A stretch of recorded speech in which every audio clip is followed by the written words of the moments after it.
ಈ ದಿನ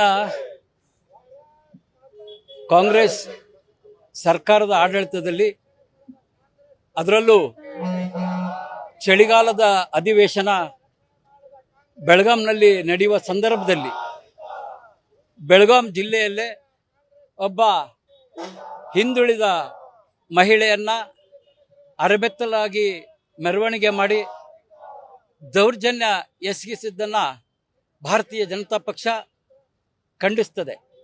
ಇದರ ಜೊತೆಯಲ್ಲಿ ಸನ್ಮಾನ್ ಶ್ರೀ ಡಿ ಕೆ ಶಿವಕುಮಾರ್ ಅವರ ಮೇಲೆ ಇದ್ದಂಥ ಅನೇಕ ಕೇಸ್ಗಳನ್ನು ಕಾಂಗ್ರೆಸ್ ಸರ್ಕಾರದ ಮಂತ್ರಿಮಂಡಲದಲ್ಲಿ ಆ ಕೇಸ್ಗಳನ್ನೆಲ್ಲ ರಾಜ್ಯ ಸರ್ಕಾರ ವಾಪಸ್ ಪಡೆದಿರ್ತಕ್ಕಂಥದ್ದು ಕೂಡ ಭಾಳಷ್ಟು ಅನ್ಯಾಯ.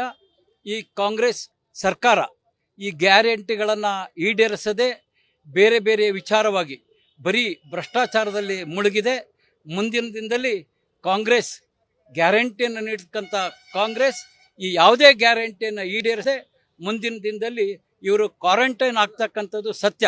ಇವರು ಜನರ ಮುಂದೆ ಬರಲಿಕ್ಕೆ ಸಾಧ್ಯ ಇಲ್ಲ. ಇವತ್ತು ಭಾರತೀಯ ಜನತಾ ಪಕ್ಷ ಜಿಲ್ಲೆ, ರಾಜ್ಯ, ತಾಲೂಕು ಎಲ್ಲ ಕಡೆಗಳಲ್ಲಿ ಈ ಕಾಂಗ್ರೆಸ್ ಭ್ರಷ್ಟ ಆಡಳಿತದ ವಿರುದ್ಧ ಹೋರಾಟವನ್ನು ಪ್ರಾರಂಭ ಮಾಡ್ತೇವೆ, ಸರ್ಕಾರವನ್ನು ಎಚ್ಚರಿಸ್ತೇವೆ ಅಂತಕ್ಕಂಥ ಮಾತನ್ನು ಈ ಸಂದರ್ಭದಲ್ಲಿ ಹೇಳಲಿಕ್ಕೆ ಇಚ್ಛೆ ಪಡ್ತೇವೆ. ರಸ್ತೆದು ತಮಗೆ ಗೊತ್ತಿರಲಿ, ತಮಗೆ ರಸ್ತೆ ಹಾಳಾಗಿರ್ತಕ್ಕಂಥದ್ದು ಅಷ್ಟೇ ಅನೇಕರಿಗೆ ಗೊತ್ತಿದೆ. ಇದರಿಂದ ಭಾಳಷ್ಟು ದೊಡ್ಡ ಕತೆ ಇದೆ. ಅದು 120 ಅಡಿ ರಸ್ತೆ, 120 ಅಡಿ ರಸ್ತೆ.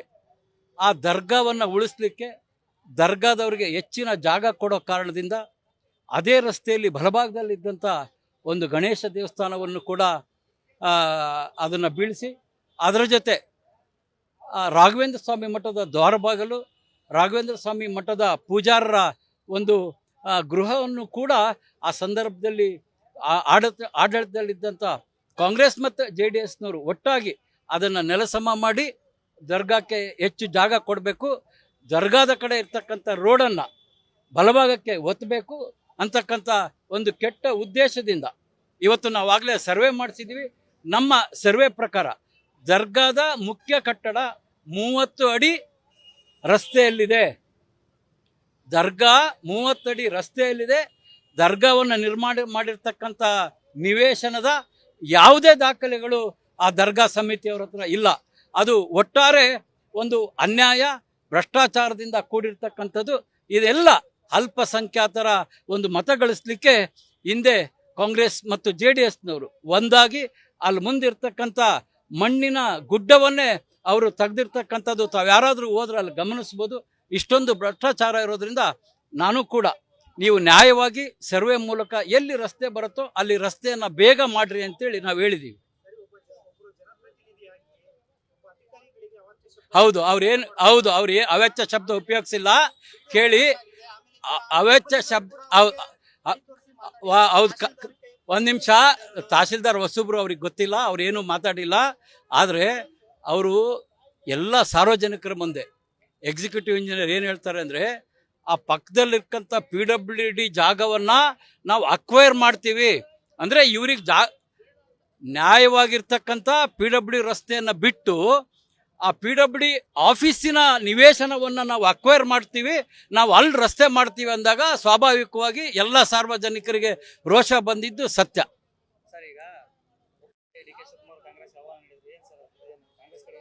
ಇಲ್ಲ, ಬೈರನ್ ಪಾದದ ಏತ ನೀರಾವರಿ ವಿಚಾರವಾಗಿ ನಾನು ಸರ್ಕಾರದ ಗಮನ ಸೆಳೆಯುವ ಸಂದರ್ಭದಲ್ಲಿ ಈ ಒಂದು 2013ರಲ್ಲಿ ನಾನು ಶಾಸಕನಾಗಿದ್ದಂಥ ಸಂದರ್ಭದಲ್ಲಿ ಆಡಳಿತ ಒಪ್ಪಿಗೆಯನ್ನು ಕೂಡ ಕೊಟ್ಟಂಥ ಬೈರನ್ ಪಾದದ ಏತ ನೀರಾವರಿ ನಂತರ ದಿನಗಳಲ್ಲಿ ಸರ್ಕಾರದಿಂದ ಟೆಕ್ನಿಕಲ್ ಸ್ಯಾಂಕ್ಷನ್ನು ಆಗಲಿಲ್ಲ. ಅದರ ಜೊತೆ ವಾಟರ್ ಅಲೋಕೇಶನ್ ಕೂಡ ಬೈರನ್ ಪಾದ ಏತ ನೀರಾವರಿಗೆ ಆಗಲಿಲ್ಲ.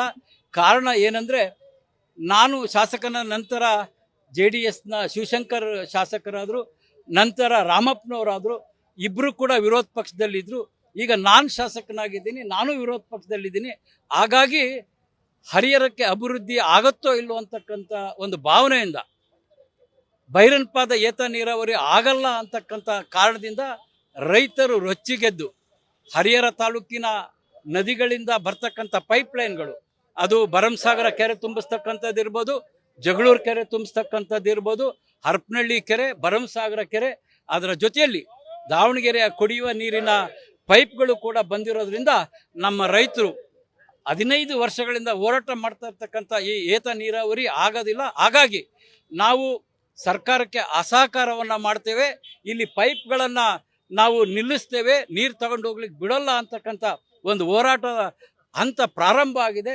ಸರ್ಕಾರ ಎಚ್ಚೆತ್ತುಕೊಳ್ಬೇಕು. ರೈತರು ಹೋರಾಟಕ್ಕೆ ಇಳಿಯೋದಕ್ಕಿಂತ ಮುನ್ನ ನೀವು ನಮಗೆ ಬೈರನ್ಪಾದ್ ಏತ ನೀರಾವರಿಯನ್ನು ಜಾರಿಗೊಳಿಸಿ ರೈತರಿಗೆ ಅನುಕೂಲ ಮಾಡಿ. ಇವತ್ತು ಮೇಲ್ಭಾಗದಲ್ಲಿ ಅಕ್ರಮ ಪಂಪ್ಸೆಟ್ಗಳ ಹಾವಳಿ ಇದೆ, ನಾವು ಅದನ್ನು ಕೇಳಲ್ಲ, ಅವರು ಕೂಡ ರೈತರು. ಆದರೆ ನದಿಯಿಂದ ಏತ ನೀರಾವರಿ ಮಾಡಿಕೊಡಿ ಅಂತ ನಾನು ಕೇಳಿದಂಥ ಸಂದರ್ಭದಲ್ಲಿ DK ಶಿವಕುಮಾರ್ ಅವರು ಸ್ವಾಭಾವಿಕವಾಗಿ ಹೌದು, ವಿರೋಧ ಪಕ್ಷದಲ್ಲಿದ್ದರೆ ಆಗಲ್ಲ, ಹರೀಶ್ ಅವರೇ ತಾವು ನಮ್ಮ ಪಕ್ಷಕ್ಕೆ ಅಂದರೆ ಆಡಳಿತ ಪಕ್ಷಕ್ಕೆ ಬರ್ರಿ, ಕೆಲಸ ಆಗತ್ತೆ ಅಂತೇಳಿ ಅವ್ರು ಹೇಳಿದ್ದು ನಿಜ. ಆದರೆ ನಾನು DK ಶಿವಕುಮಾರ್ ಅವ್ರಿಗೆ ಹೇಳಿದೆ, ಸ್ವಾಮಿ ಗ್ಯಾರಂಟಿಯನ್ನು ನೀವು ಈಡೇರ್ಸೋಕ್ಕಾಗಲ್ಲ, ಹಾಗಾಗಿ ನೀವು ಕಾಂಗ್ರೆಸ್ಸಿನ ಲೇಬಲನ್ನು ಬಿಟ್ಟು ಸುಮಾರು ಒಂದು 60-70ಕ್ಕೆ ಹೆಚ್ಚು ಶಾಸಕರನ್ನ ಕರೆದುಕೊಂಡು ನೀವು ಬನ್ನಿರಿ, ನಾವು ನಿಮಗೆ ಬೆಂಬಲ ಕೊಡ್ತೀವಿ, ಆವಾಗ ರಾಜ್ಯಕ್ಕೆ ಮಳೆನೂ ಬರ್ತದೆ, ಈ ಗ್ಯಾರಂಟಿ ಅಂತಕ್ಕಂಥ ವಿಚಾರವೂ ಕೂಡ ನಿಮ್ಮಿಂದ ತಪ್ಪತ್ತೆ. ಈ ಗ್ಯಾರಂಟಿ ಇರೋ ತನಕ ರಾಜ್ಯ ಅಭಿವೃದ್ಧಿ ಆಗಲ್ಲ, ಕಾಂಗ್ರೆಸ್ಗೆ ಉಳಿಗಾಲ ಇಲ್ಲ ಅಂತೇಳಿ ನಾನು DK ಶಿವಕುಮಾರ್ ಅವ್ರ ಜೊತೆ ಮಾತನಾಡಿದೆ. ಅವ್ರು ಯಾವುದು ಮಾಮೂಲಿ, ಯಾರೂ ಹೋಗಲ್ಲ. ಭಾರತೀಯ ಜನತಾ ಪಕ್ಷ ಇನ್ನು ಉಳಿದಿರ್ತಕ್ಕಂಥ ಲೋಕಸಭಾ ಚುನಾವಣೆಗೆ ಮುನ್ನ ಇನ್ನಷ್ಟು ಬಲಿಷ್ಠವಾಗ್ತದೆ. ಯಾರಾದರೂ ಬೇರೆ ಪಕ್ಷದ ಶಾಸಕರು ಬರ್ಬೋದೇ ವಿನ BJPಯನ್ನು ತೊರೆದು ಯಾರೂ ಹೋಗಲ್ಲ.